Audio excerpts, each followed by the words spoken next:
Eh bien bonjour à tous les amis, ici Pegajinka. Aujourd'hui on se retrouve dans une nouvelle vidéo où on va parler des nouvelles Beyblade Burst Super King. C'est une vidéo que j'ai pas vraiment écrite à l'avance, donc j'espère que ça va être un minimum dynamique. Je vais essayer de faire des cuts pour que vous ennuyez pas trop quoi au final. Avec mes putains de E par phrase, là 50 par phrase, il y en a, c'est insupportable. Bref, on va parler des nouvelles toupies de Takara Tomy.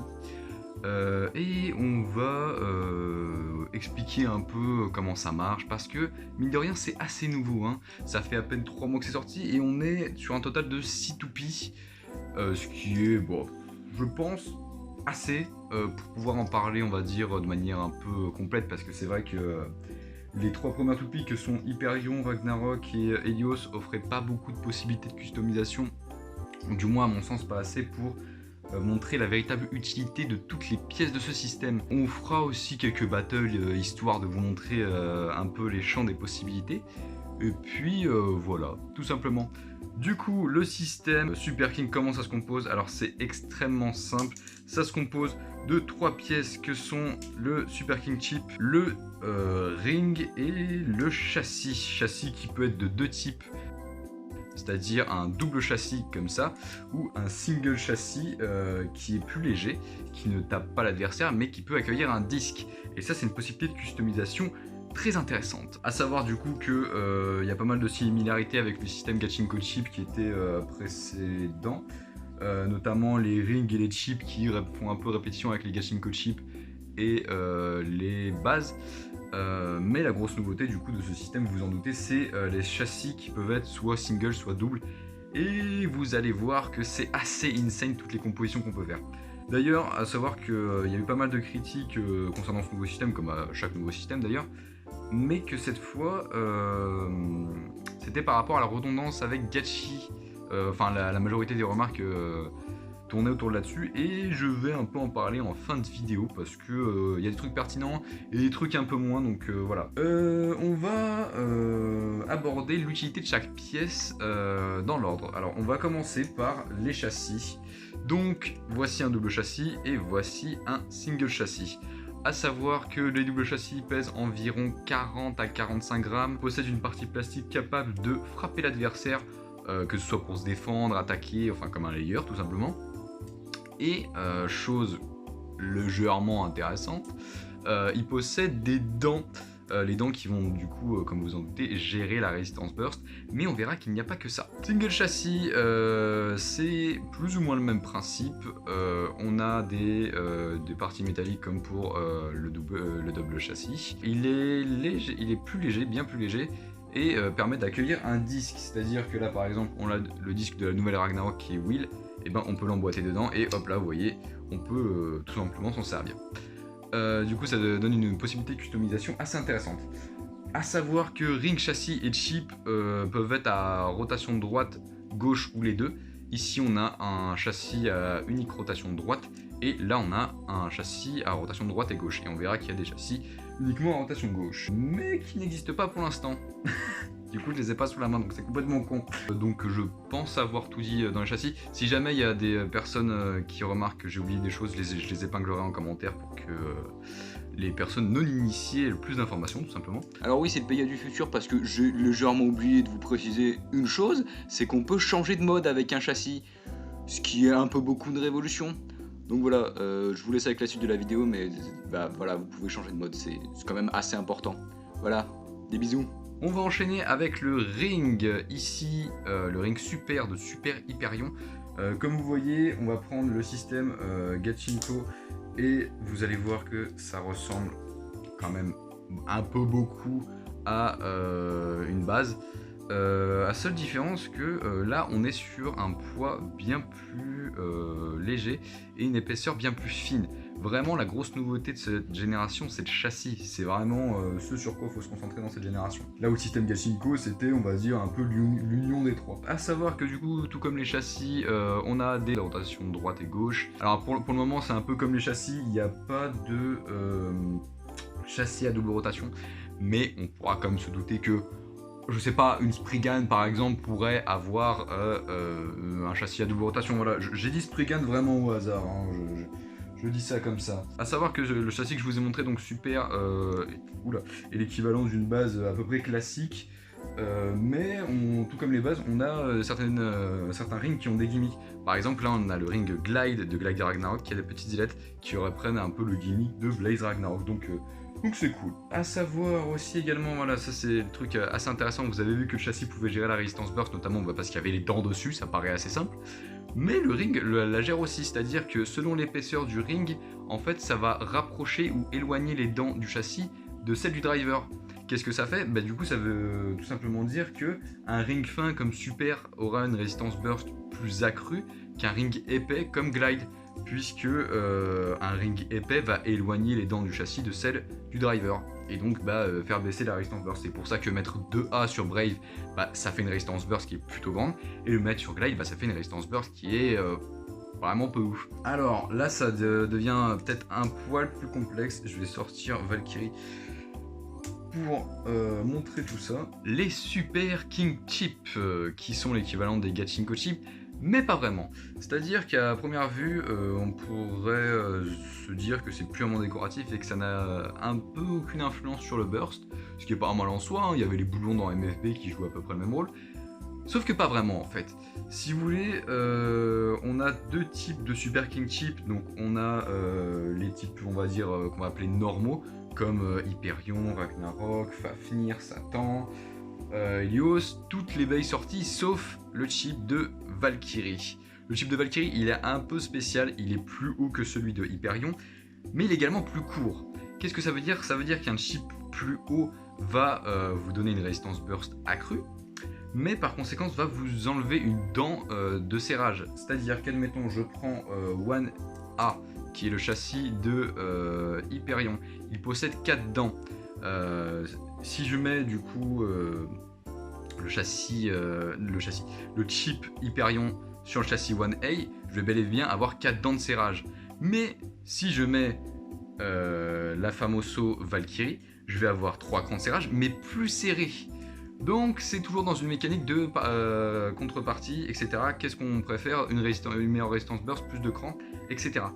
C'est un peu la manière de gérer qu'on avait un chip dans GT par exemple. Est-ce qu'on préfère avoir plus de dents, moins serré, ou moins de dents, mais plus serré? Ça va s'adapter en fonction du combo forcément, et ça ajoute une petite partie de customisation assez intéressante. A savoir que dans un Super King Chip, on possède un chip core qui pour le moment est juste une partie décorative. On peut changer le chip core entre eux pour faire des mélanges originaux. On va quand même se douter que des versions métalliques vont arriver, tout comme les Metal Gold Chips à leur époque. Du coup, ça permettra encore pas mal de customisation, donc c'est cool. Du coup, voilà, la nouveauté en fait de ce système, c'est tout simplement que toute la résistance burst est gérée par tout le layer en fait, toutes les parties du layer qui la composent. Comparé à Gachi où on pouvait vulgairement se dire que ce qui gérait la résistance burst c'était la Gachinko Chip. En réalité, quand on étudiait les notions physiques plus ou moins d'un layer, on savait que le poids d'un weight et la forme d'une base influaient forcément sur la résistance burst. Mais là en fait, j'ai l'impression qu'ils ont concrétisé les phénomènes physiques qu'on étudiait dans Gachi pour en faire des arguments commerciaux un peu plus adaptés. C'est-à-dire que une personne, on va dire lambda, qui n'est pas forcément dans le Beyblade et qui va juste acheter une Gachi, il va se dire oui, si je veux modifier la résistance burst de ma toupie, je prends une chip différente et puis voilà. Sauf qu'il y a forcément d'autres paramètres à prendre en compte. Mais une personne lambda qui commence avec Super King, il va comprendre que toutes les parties influent sur le burst. Et je trouve ça plus intuitif. Voilà. Et du coup, forcément pour des débutants, c'est mieux. Et pour des personnes qui sont quand même, on va dire, un peu plus dans un niveau intermédiaire, qui s'y connaissent un peu plus, ça reste tout aussi bien que les générations précédentes. Voilà. Sinon concernant les disques et les drivers, rien n'a changé. On connaît un peu la manie de Takara de, on va dire, changer de génération à travers les layers. En fait, ça a toujours été ça, que ce soit le Gold Layer System, le Chosen Layer System, le GT Layer System, ça a toujours changé au niveau du layer. Et je pense que c'est un peu cette manière de changer de système qui trouve quand même une cohérence à travers la génération, qui permet en fait à la génération burst de perdurer, parce que les fans d'hier restent quand même aujourd'hui, et ça c'est vachement cool. Quoi d'autre? Bah, je pense qu'en vrai, on n'est pas si mal. Je vais vous faire quelques battles, histoire de vous montrer un peu les potentiels des Super Kings, même si vous en avez déjà eu un aperçu avec le battle contre Hyperion. Et on va se retrouver direct après pour ce dont je parlais, c'est-à-dire la comparaison avec GT.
Du coup, voilà, vous avez vu un peu les combats avec les Super Kings, voilà, que ce soit entre elles ou contre des anciennes toupies.